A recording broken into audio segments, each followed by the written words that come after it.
basically, Beyond Conflict is an organization, and I'll just read a snippet from their website just to explain.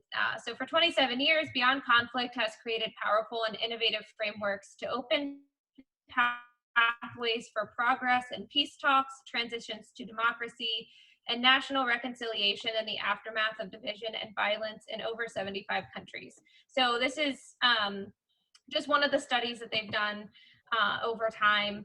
And this one was specifically related to the United States and evaluating why we're so divided politically, and basically why that exists and how we can help ease the tensions that are there.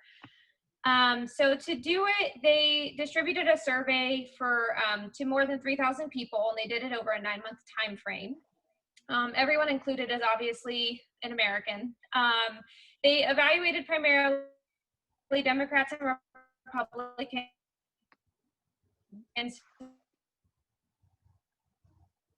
We might have Alyssa step in actually, because Natalie's frozen up. You want to jump in? Okay. Yeah, I can jump in. I think she was at Democrats and Republicans, and how much each party disliked, disagreed, and dehumanized at the other, which was then compared with the accurate levels of each. Questions trying to their allegiance to their party and how much trust they had in civic institutions were also asked in order to better understand how the misconceptions impacted these areas. This is interesting. I don't know if you want to go to the next slide. Natalie, you can take it from here, or I can continue. Depends on your internet. Yeah, go ahead and continue. I'm on my laptop today, and so it might be a little wonky. No worries. I think most of us can agree with these findings. I feel like because we're in such a polarized time, everything's kind of this way or this way, when in reality, the legitimacy of the situation is more in the middle. The critical finding that the authors discovered was that Americans are divided, but not nearly as much as we may believe. This is found to contribute to the tension and possibly make it worse, which I think we can all agree on.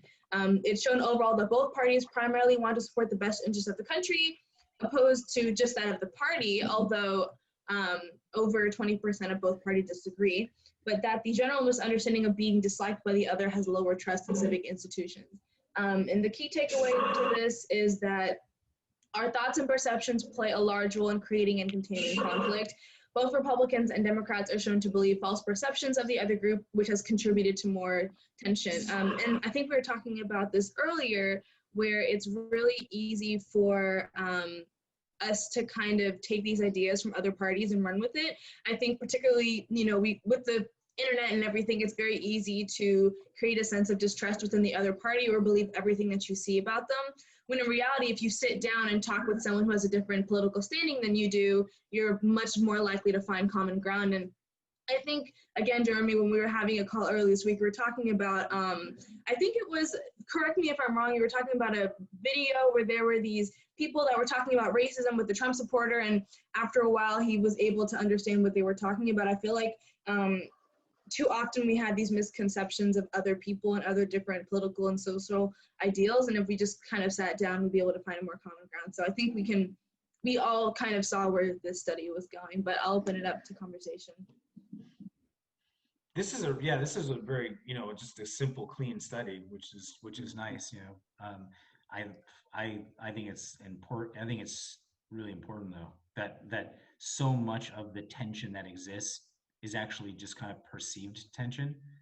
Like so they measure both sides and they go, whoa, each side thinks the other side doesn't like them, but it's not what they report. So they both think they don't like each other. It's kind of like that hostile attribution bias that people have. It's like, they must not like me, and so then I feel certain ways about it, but it's not true that they don't like each other as much as they think. So that's I'm really glad to see this, because this kind of validates, this is a confirmation bias for me, but it validates more of my, just kind of what I've thought, my own perception of the polarization in our nation and all of that. And it's the media that exacerbates it all, right? Yeah. I am curious and you might have said this on the first slide, when was this study completed? 2020, I believe that's the date. Yeah. So I feel like it's especially No, I don't know when it started, but and I can dig some more into that. But it concludes in 2020, and I definitely agree with what you were saying, Sarah. I feel like this holds a lot of relevance to today, which makes sense given when it was conducted. But I definitely agree with Jeremy, what you were saying about how these perceptions are often not true, but build up more tension, and then it's kind of like this giant snowball that's out of control. Well, and it's like, yeah, whose story is it that the other side doesn't like us, the other side dehumanizes us, the other side all the time? Whose story? That's the media, for sure. Yeah. You know? Yeah, it's really interesting. In grad school, Karis and I did a project because it was during the 2016 election, and we interviewed a bunch of Trump supporters and, Hillary Clinton supporters. And for the most part, and this was in the beginning, right? And so I do think that the hatred grew, as the time progressed, but initially there wasn't that hatred of the other. It wasn't, at least we didn't find it. I mean, Yeah. it was, yeah. I would agree. There's a whole discussion to be had about it. Now it's like, if you believe in one side or the other, there's all these kinds of value judgments that are placed on each party of like, well, if you like this person, then this must be your value system. And I don't even understand that value system. It's totally misaligned with my value system, and so it's like, there's all these assumptions being made on both sides. Yeah. Well, I agree. And I'm there too. I'm not gonna lie. I'm not impartial. I'm not, because it's almost impossible. It is very hard. Yeah, it's no longer about Republican and Democratic values. That's what's so polarizing, is now it's about the values of human life and immigration and war in other countries and but you know what's I bet you if you did a study, I mean, I don't know if this exists or not, but I bet if you did a study on, like, because we talked a lot about in conflict, like underlying values. If you get down to the root value, and it's like, what are the root values? If you did a study and said, what are your root values? And everybody's going to say, and most people are going to say, I want to make sure I can put food on my table and put a roof over my head, and then I'm safe when I go to sleep. And like some of these basic stuff, everybody wants that. They have like these similar values, these shared values. The problem is they have these completely different opposite ways of thinking that they're going to get there. Like, we need to do all this stuff to make sure I'm safe and secure. The other side's like, you're crazy. You need to do this stuff to make sure you're safe and secure. So the methods, it's such a clear case of like typical conflict. Values aligned, but methods completely misaligned.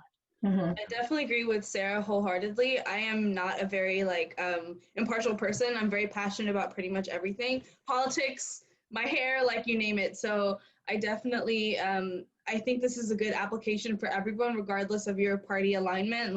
We can all kind of take a step back and not accuse someone of being something just because they support an ideal, whatever that may be. I'm on Twitter all the time, and I saw someone call a liberal or Marxist, and I was just kind of like, how are the two related? So I definitely think that there are a lot of identities that we assign to Democrats and Republicans, and we're all guilty of this regardless of where we fall on the spectrum. I'll own that. I'm sure we can have a separate conversation about this. But I definitely think we could all take a step back and kind of check ourselves on that a little bit. Well, the current narrative is it's the fascists against the Marxists. Yeah. That's the narrative. Right? So it's like, you're a Marxist, you're a fascist. Yeah, it's kind of like, no. We love the labels. We love the identity markers. Well, it seems like the labels are the way of dehumanizing the other person. Really, I mean, it's dehumanization, and so it's and then that's what this study was about. It's just that what they say here, Republicans and Democrats believe members of the other party dehumanize them more than twice as much as they actually do.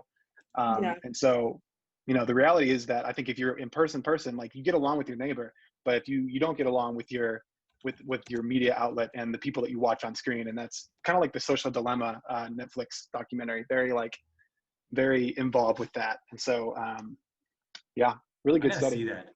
I would highly recommend everyone watch the Social Dilemma. Got to. I'm gonna